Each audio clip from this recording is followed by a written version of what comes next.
নমস্কার, বং life with গার্গীর নতুন একটি ব্লগে আপনাদের স্বাগত জানাই। গুড মর্নিং সকলকে। এই তপ্ত গ্রীষ্মের একটি সকালে আবার সবাইকে স্বাগত জানাচ্ছি আমার ব্লগে। দেখতেই পাচ্ছেন যে ঘুম থেকে উঠেছি, কিন্তু সবই দরজা জানলা বন্ধ রেখেছি, কারণ একটু লেট হয়ে গেছে উঠতে, আর প্রচণ্ড বাইরে রোদ, দরজা জানলা খোলার সাহস পাচ্ছি না। এই চা নিয়ে বসেছি, এবার চাটা শেষ করে তারপরে সমস্ত বাসি বিছানাপত্র তুলে তারপরে যাব রান্নাঘরে। দেখব আজকে মা কী বানাচ্ছে, কিন্তু ঘর থেকে বেরোতেই আর কি ভয় লাগছে। বাইরে আর কি পুরো একদম এইচডি কোয়ালিটির রোদ, একদম চোখ ধাঁধিয়ে যাচ্ছে আর কি, জানলা দরজা একদম খোলা যাচ্ছে না। চলুন চাটা শেষ করে উঠি। তাহলে মা, আমরা যে ব্রেকফাস্টে কি খাচ্ছি, কি আছে তোমার হাতে, দেখি তো কি বানাচ্ছ? এই আজকে একটু ব্রেকফাস্টে ছাতুর পরোটা বানাবো। ছাতুর পরোটা? আচ্ছা, গরমে এটা খাওয়া যাবে? খাওয়া যাবে, খুব হালকা পাতলা, মানে বাইরে বাচ্চারা তো খেতে চায় না, এটা রুটিটা রোজ। আচ্ছা আচ্ছা আচ্ছা, কি কি দিয়ে করছো একটু? এই আটা ময়দা মিক্সড করে জোয়ান কালো জিরে নুন দিয়ে মাখিয়েছি আটাটাকে। আচ্ছা, আর ছাতুটাকে মাখিয়েছি একটু তেল, পাতিলেবুর রস, আচ্ছা, একটু আচারের লঙ্কার আচার দিয়ে মাখিয়ে, আর নুন দিয়ে মাখিয়ে আর এর মধ্যে ভরে দিচ্ছি। আচ্ছা আচ্ছা আচ্ছা, না তেমন কিছু নয়। ছাতুটাকে কি দিয়ে মাখিয়েছো আরেকবার ভালো করে একটু বলে দাও।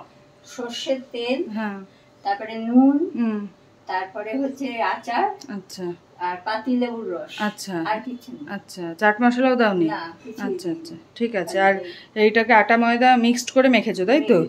আচ্ছা, তাতে জোয়ান আছে, কালো জিরা, জোয়ান আর কালো জিরা দিয়ে ময়াম দিতে হয়েছে কি? না না, ময়ামটা আমি কিছু দিইনি। আচ্ছা আচ্ছা, জোয়ান কালো জিরা আর নুন দিয়েছি। আচ্ছা আচ্ছা, এই দিয়ে আর কি হয়ে যাবে, খুবই সিম্পল, তাই তো? গরমে মানে কোনো খালি বাচ্চা ভুলানোর জিনিস। আচ্ছা আচ্ছা, ঠিক আছে।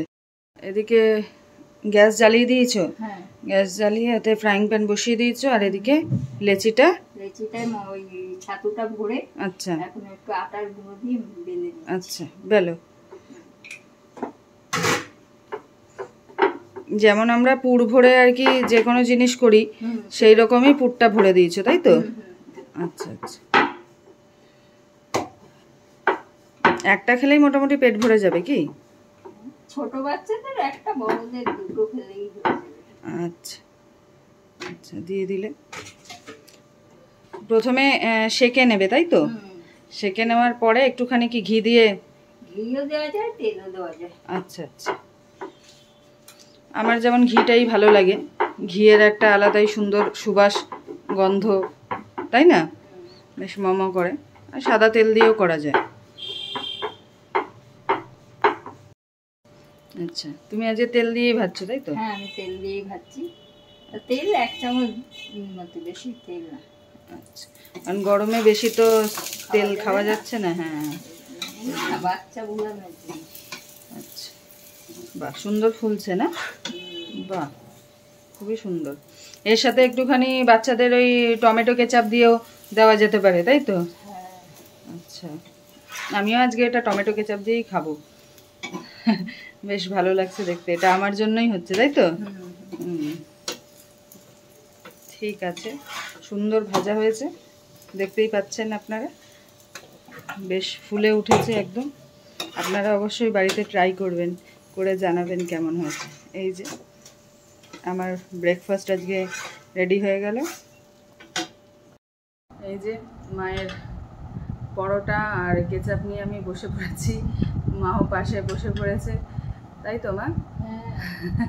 কেমন হয়েছে আমি এখন মাকে খেয়ে বলবো, সেই জন্য মা পাশে বসে রিভিউয়ের জন্য ওয়েট করছে আর কি, তাই তো? মা প্রতিদিনই আর কি বিভিন্ন ধরনের রান্না করে, এবং সেটা আমি যখন স্কুল থেকে ফিরি তখন আমাকে বলে যে আজকে এটা বানিয়েছি, দেখ তো খেয়ে কেমন হয়েছে। যদি বলি যে হ্যাঁ হ্যাঁ খুব ভালো হয়েছে, তাহলে আরও আর কি ইন্সপায়ার হয় নতুনত্ব কিছু করা, তাই তো? তোমার এই রান্না করতে মানে ভালো লাগে? এখনকার দিনের তো মেয়েরা জেনারেলি আমরা খুব একটা রান্না ঘরে ঢুকতে পছন্দ করি না, তো তোমার কি, তোমার ভালো লাগে আমার রান্না না করলে সময় কাটবে না। আচ্ছা আচ্ছা আচ্ছা, মনে হয় ছেলে মেয়ে বাইরে কি খাচ্ছে না খাচ্ছে মনের শান্তি থাকবে না। আচ্ছা আচ্ছা, হয়তো এর সাথে তরকারি করতে পারলাম না, আজকে খুব গরম তো, আচ্ছা তাই জন্য, কিন্তু তবু মনে হলো এই জিনিসটা খুশি মনে খাবে বাচ্চারা, এটাই হচ্ছে সবচেয়ে বেশি আনন্দ। সেই এখনো আমরা মায়ের কাছে বাচ্চা হয়েই আছি আর কি সবসময়। আর মায়ের কাছে থাকা বা মা সাথে থাকা এটা তো ভীষণই সৌভাগ্যের বলে আমি মনে করি। যদিও আমার মা সবসময় অসুস্থ থাকে 365 দিনের 300 দিনই, তারপরেও মা যতটুকু করে মোর দেন এনাফ। এরকম মানে আমরা যদি হয়তো এরকম এত রোগে ভুগি, আমরা আমাদের এই রান্না করার কি এনার্জি আমার তো বেসিক্যালি থাকবে বলে মনে হয় না। তারপরেও মাকে দেখলেন যে এই কদিন এত হঠাৎ করে সুগার বেড়ে গিয়েছিল, তারপরেও মেডিসিন ইনসুলিন চালু হওয়ার পরে 2-4 দিন করেই বলছে আমি সুস্থ হয়ে গেছি, এবার আমি রান্না করব, আর অসুবিধা কিছু নেই। আর মেয়ের কষ্ট তো একদমই মা দেখতে পায় না, প্রত্যেক মাই তাই, কি বলেন? আপনাদেরও মায়েরা তাই, মানে যে যেখানেই থাকুক, হয়তো সব মেয়েরা বিয়ের পরে সবসময় মাকে পায় না, আমি লাকি যে মা আমার কাছে থাকে বলে। কিন্তু যখনই সেই মেয়েরা বাপের বাড়ি যায়, তাই তো যে তো সেই কদিন আর কি পুরো মা কী করে তাকে ভালো করে রাখবে, কি কি ভালো মন্দ খাওয়াবে, এগুলো সবসময় প্রত্যেকটি মাই ভেবে থাকে আর কি। সেই আমার মাও তার ব্যতিক্রম নয়, আপনাদের মাও একই জিনিস আর কি। মা পৃথিবীর সমস্ত দেশে সমস্ত জায়গায় মাই হয়, মায়ের কোনো বিকল্প হয় না। যাই হোক, অনেক গল্প করা হলো, এরপরে আমি খেয়ে নিই, খেয়ে আপনাদেরকেও বলছি, মাকেও বলছি যে কীরকম হয়েছে আর কি। এই যে আমি ডিপ করলাম, ডিপ করে এই যে খাচ্ছি, দারুণ দারুণ, খুব ভালো হয়েছে। এরকম টিফিনও বাচ্চাদের দিয়ে দেওয়া যেতে পারে।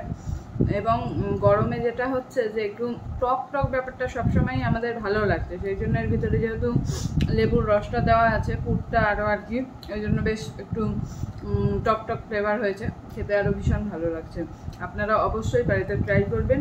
যাই হোক, এই ব্রেকফাস্ট করে এরপর আবার ঘরের কাজকর্ম করব, তারপরে দেখি কী কী করা যায়, আপনাদের সাথে কতটা শেয়ার করি। ঠিক আছে, যেগুলো পারবো সেগুলো অবশ্যই শেয়ার করব। চলুন দেখতে থাকুন। দেখতে পাচ্ছেন খাওয়া দাওয়া করে ব্রেকফাস্ট করে চলে এসেছি। এই একটুখানি ঘরের বেড কভারটা চেঞ্জ করে নিচ্ছি, কারণ বেড কভার এখন বেশি দিন রাখা যাচ্ছে না, গরম তো, গরমে আর কি 2-3 দিন অন্তর অন্তরই চেঞ্জ করতে হচ্ছে, ওই জন্য বেড কভারটা পেতে নিচ্ছি আর কি একটুখানি। আর দেখতেই পাচ্ছেন দিনের বেলা সব বন্ধ, লাইট জ্বলছে, কারণ বাইরে অত্যধিক রোদ, অত্যধিক গরম। আর এগুলো সব কাঁচের জানলা তো, আরও বেশি যেন রোদের গরমটা বেশি ঢুকে যায় মনে হয়, সেই জন্য সমস্ত পর্দা টর্দা দিয়ে আর কি সকাল 10টার ভিতরেই সব বন্ধ করে দেওয়া হয়। এই একটুখানি ঘরটর গুছিয়ে নিই, ঘরটর গুছিয়ে নিয়ে তারপরে আর কি আজকে আর তেমন খাওয়া দাওয়ার কোনো সেই রকম কারোরই কোনো রকম ইচ্ছা নেই। ওই ছাতুর পরোটা খাওয়া হয়ে গেছে, এরপরে দেখি দুপুরবেলা আর কি কি খাওয়া যায়, মা কি রেখেছে আর কি।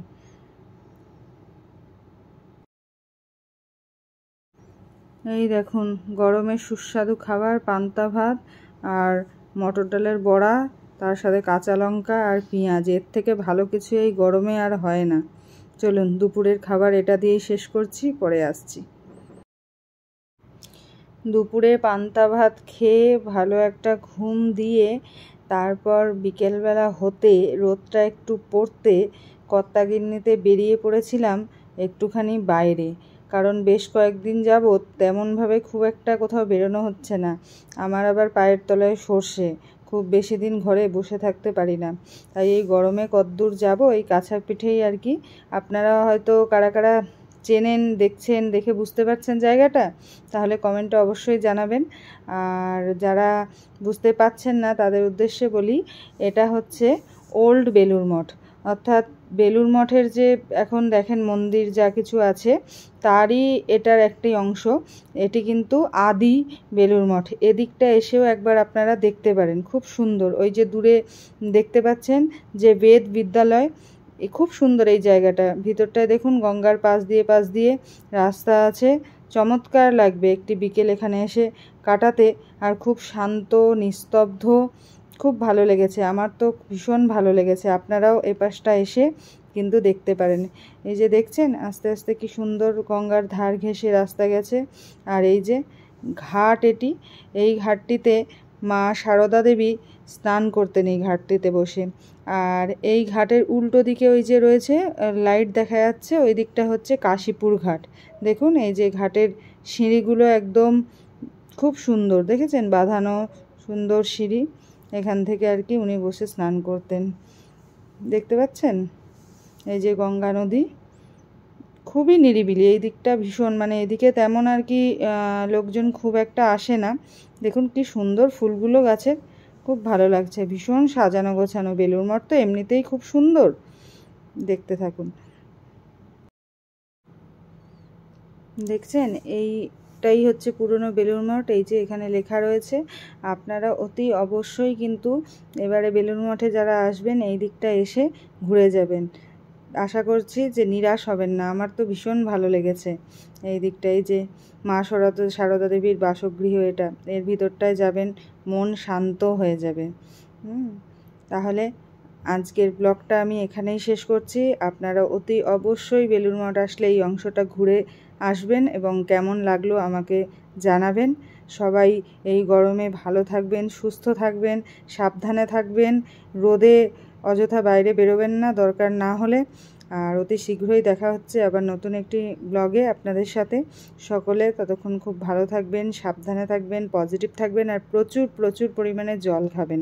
ধন্যবাদ।